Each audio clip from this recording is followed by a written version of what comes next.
तो भैया हम सबको पता है कि 28 नवंबर को शुक्रवार की अष्टमी का एक बहुत ही विशेष दिन है।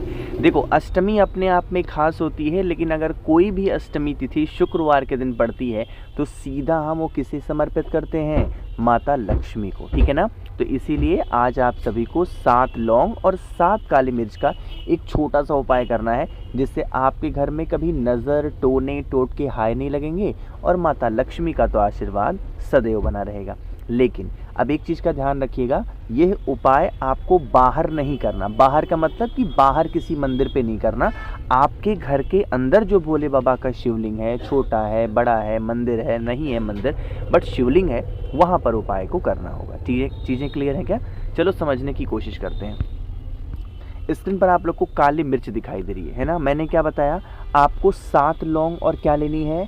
7 काली मिर्च को लेनी है। तो सबसे पहले नोट कर लो क्या लेनी है? 7 काली मिर्च। ध्यान रखिएगा, जैसे ही मैं काली मिर्च का नाम लेता हूँ लोगों के माइंड में तुरंत आ जाता है कि क्या भैया हमें इस काली मिर्च को पीसना है? तो जी नहीं, इस उपाय में पीसना है, क्योंकि नॉर्मली जब हम कोई उपाय करते हैं ना तो उसमें पीस लेते हैं, बट इस उपाय में पीसना नहीं। 7 काली मिर्च लेना। ओहो, गलती से काला तिल की फ़ोटो लग गई है, माफ़ी चाहता हूँ। काला तिल नहीं लेनी है हमें, काले तिल की जगह पे क्या लेना है? लौंग लेना है। वो भी कितने लेने हैं? 7 लौंग। और लौंग के बारे में भी एक चीज़ आपको बताना चाहता हूँ कि लौंग के फूल अगर खंडित होंगे तो भोले बाबा उसे कभी स्वीकार नहीं करेंगे। इस चीज़ का ध्यान रखिएगा, ठीक है ना। चलिए आगे बढ़ते हैं। अब इस वीडियो पे हम लोग कैसे क्या करना है उपाय को। तो सबसे पहला काम, तांबे का पात्र लेना अनिवार्य है। जल भरिएगा, विशेष कामना के लिए घर पे उपाय करना है तो गंगा जल डालना अनिवार्य होगा। ये चीज़ों को भी ध्यान में रख लो, ठीक है ना। 2 चीज़ें क्लियर हो गई हैं। अब जो तीसरा काम आपको करना होगा वो आपको इसी कलश के अंदर जो चीज़ें आपके घर में अनाज रखते हो, जो भी अनाज हो घर में, कुछ दाने अनाज के डाल देना बस, ठीक। फिर आप इस कलश को उठाना और भोले बाबा के शिवलिंग के पास पहुंचना है ना। आपके पास अब 3 चीज़ें हैं। क्या क्या? 7 काली मिर्च है, 7 लौंग है और 1 लोटा है। यही तो है। हम लोग नॉर्मली जब आज तक जब भी कोई उपाय किए हैं हमेशा हम लोगों ने जल को बाद में चढ़ाया है ना। बट इस उपाय में क्या करना है?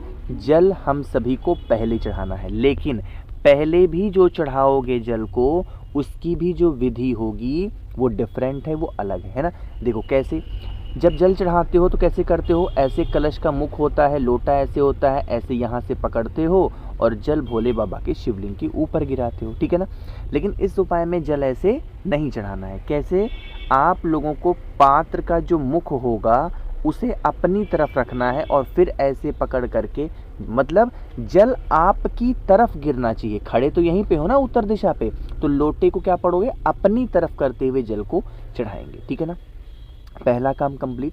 दूसरा काम, जो हमारे पास में 7 काली मिर्च है और 7 लौंग है, उसे एक एक करके नहीं, दोनों को एक साथ अपने हाथों में लीजिएगा और माता अशोक सुंदरी के स्थान पर चुपचाप जो भी आपके विशेष हों, जो भी आपकी मनोकामना हो, जो अधूरी रह जा रही हैं, उस कामना से आप समर्पित करना।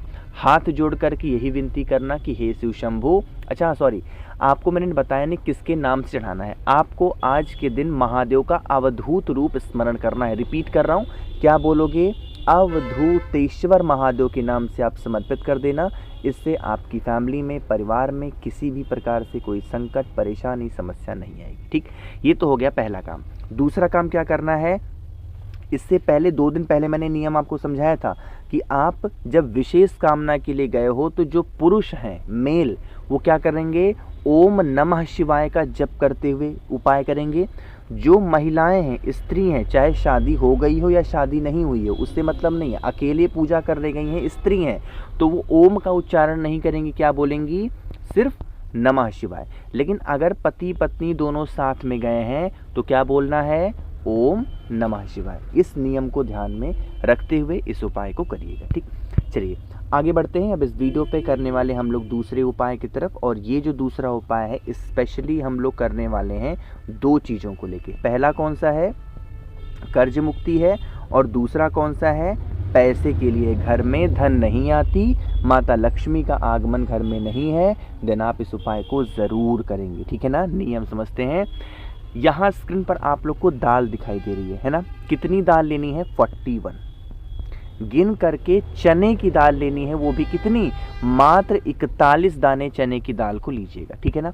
लेने के बाद में आप तांबे का पात्र लीजिएगा, उसके अंदर जल भरिएगा, जल के अंदर गंगा जल डालेंगे, ठीक है ना। जो 41 दाने चने की दाल के मैंने बताए हैं वो कलश के अंदर नहीं डालेंगे और फिर इसको उठा करके पहुंच जाएंगे देवादिदेव महादेव के शिवलिंग के पास में, है ना।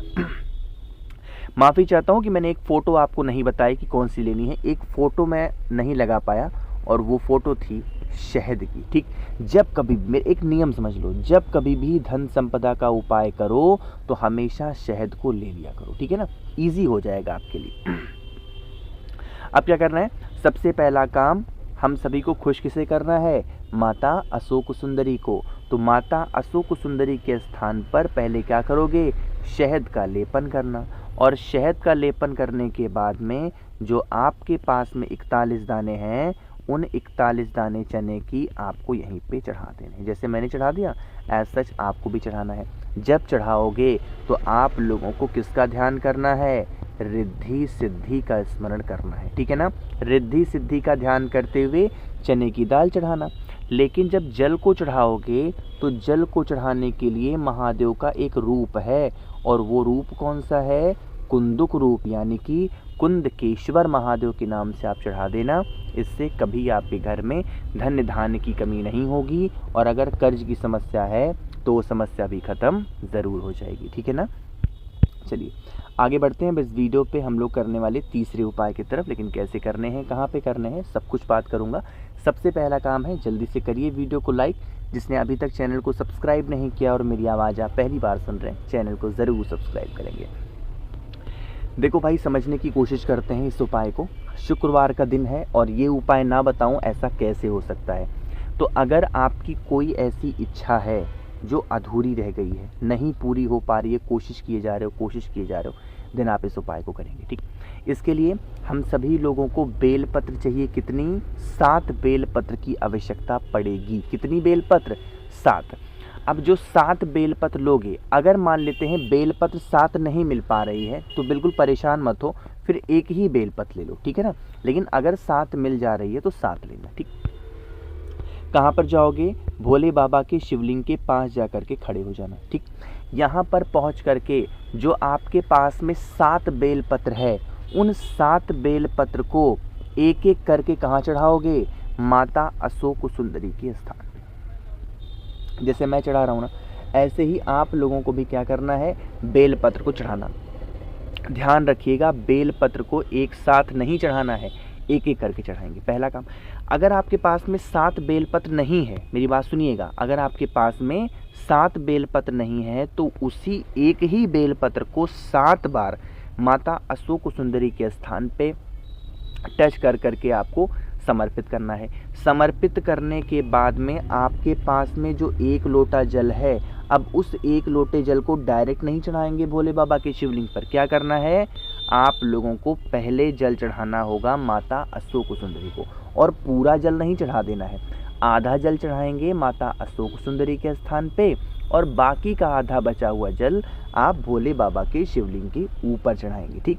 अब कहोगे भैया मनोकामना कब बोलनी है, तो मनोकामना बोलनी है जब आप बेलपत्र को टच करा रहे होगे, या जब आप बेलपत्र को माता अशोक सुंदरी के स्थान पे चढ़ा रहे होगे, तब वहाँ पर आपको अपनी मनोकामना को बोलनी है, ठीक है ना। करिएगा ज़रूर।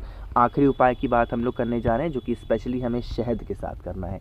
अगर घर में लड़ाई हो रही है और घर में आपको मिठास चाहिए कि हर व्यक्ति हमारे घर में प्रेम से रहे, एक दूसरे से प्रेम से व्यवहार करे, तो हम सभी को शहद का उपाय करना बहुत ईजी है, कुछ करना ही नहीं है।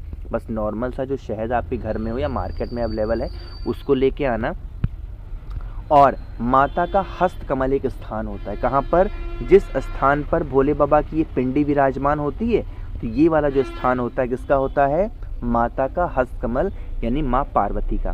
तो यहीं इसी स्थान पर अगर आप शहद का लेपन उस व्यक्ति का नाम और गोत्र बोल के करते हो, जो व्यक्ति घर में लड़ाई करता है, झगड़े करता है, चिल्लाता है, तो कभी घर में लड़ाई झगड़े नहीं होंगे और आपके घर में सुख शांति ज़रूर रहेगी। ध्यान रखिएगा, शहद समर्पित करने के बाद में 1 लोटा जल भोले बाबा के शिवलिंग के ऊपर ज़रूर चढ़ाना है। अब ध्यान रखिएगा मेरी बातों को, जब आप इस उपाय को करेंगे किसी भी दिशा में खड़े होना, बस साउथ डायरेक्शन ना हो, ठीक।